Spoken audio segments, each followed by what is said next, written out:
cher Bruno.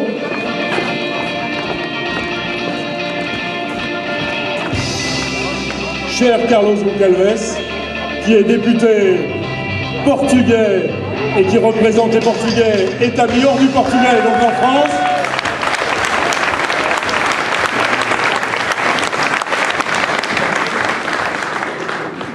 Mesdames et messieurs, ce soir, nous avons de la chance. Nous avons de la chance parce que nous accueillons ici à Aulnay, en un moment particulièrement important, l'un des ténors de la politique française, Jean-Pierre Raffarin.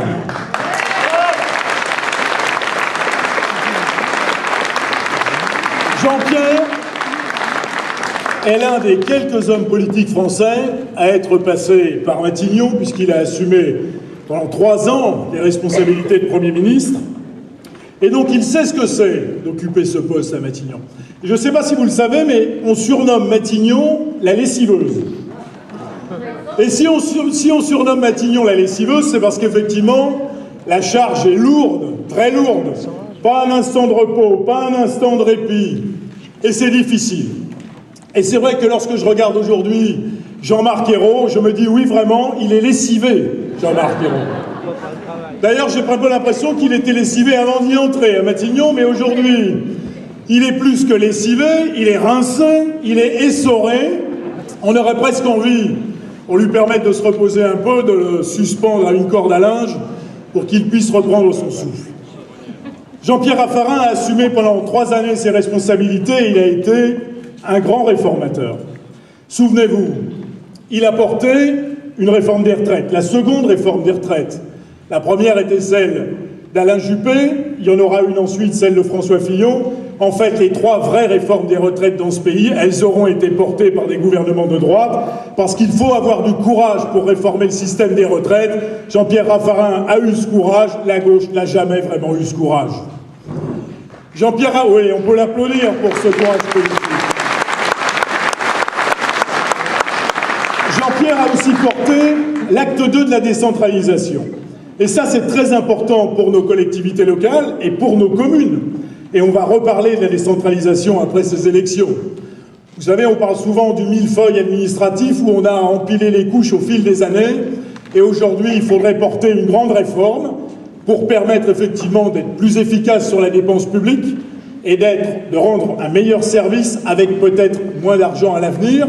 Jean-Pierre Raffarin a porté une réforme des collectivités locales et au Sénat, depuis des années, il travaille sur ces sujets. Il a fait une proposition récemment que l'ensemble des sénateurs UMP portent pour effectivement adapter notre organisation territoriale à nos territoires. Jean-Pierre Raffarin a également, lorsqu'il était Premier ministre, porté le programme national de rénovation urbaine. Et ici, à Aulnay, vous savez combien ça a été important. Ce programme national de rénovation urbaine, c'est 42 milliards d'euros de crédit au niveau national.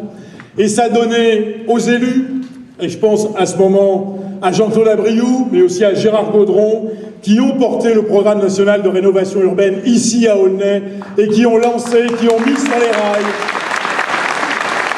tout ce qui est en train de se développer dans la partie nord, et que Gérard Séguras essaye effectivement de revendiquer. Mais si tout cela a été possible, c'est d'abord parce qu'un gouvernement qui était le nôtre a rendu tout cela possible. Alors, mesdames, oui, on peut effectivement à nouveau saluer ça. Mesdames et messieurs, dans quelques semaines, vous allez voter. Dans 2 semaines, moins de 2 semaines pour le premier tour et 3 semaines pour le second tour. Cette élection, elle a un enjeu national, bien évidemment, et je ne m'étendrai pas là-dessus. Tout le monde voit dans quel état est la France aujourd'hui. Si le Premier ministre a essoré, et si beaucoup le regardent en se disant « je prendrai bien sa place », c'est d'abord parce qu'au bout de 18 mois, il a échoué. Au bout de 18 mois, il est devenu évident que la politique de François Hollande était mauvaise. Pendant 18 mois, on a augmenté les impôts 30 milliards. Et on s'aperçoit fin 2013 que les impôts ne sont pas rentrés. Il va manquer 15 à 16 milliards. On a battu le record du chômage, 3 330 000 chômeurs. On a battu le record des fermetures de PME, 63 000 l'an dernier. On a battu un tas de records comme celui de la baisse du pouvoir d'achat, ça n'était pas arrivé depuis 20 ans. Ça, c'est le résultat de la politique de François Hollande et de Jean-Marc Ayrault, et il est certain que les Français se déplaceront pour aller sanctionner ce gouvernement.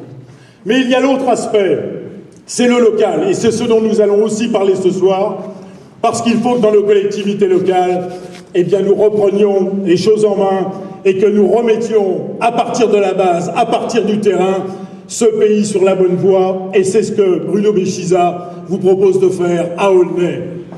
Vous allez l'accompagner pendant les 15 jours et 3 semaines qui restent pour faire en sorte effectivement que le 30 mars au soir, cette ville d'Aulnay, comme la ville de Villepinte à côté, j'en suis certain, comme la ville du Blanc-Ménil à côté également, j'en suis certain, peut-être comme Saint-Ouen, que toutes ces villes rebasculent dans le camp de l'actuelle opposition et que nous puissions, sur ces bases, reconstruire, repartir de l'avant et faire en sorte qu'en 2017, eh bien la France, les Français, signifient à François Hollande que son bail est terminé et qu'il est temps de redonner à la France le lustre qu'elle a perdu, qu'il est temps de faire en sorte, effectivement, qu'elle puisse repartir de l'avant.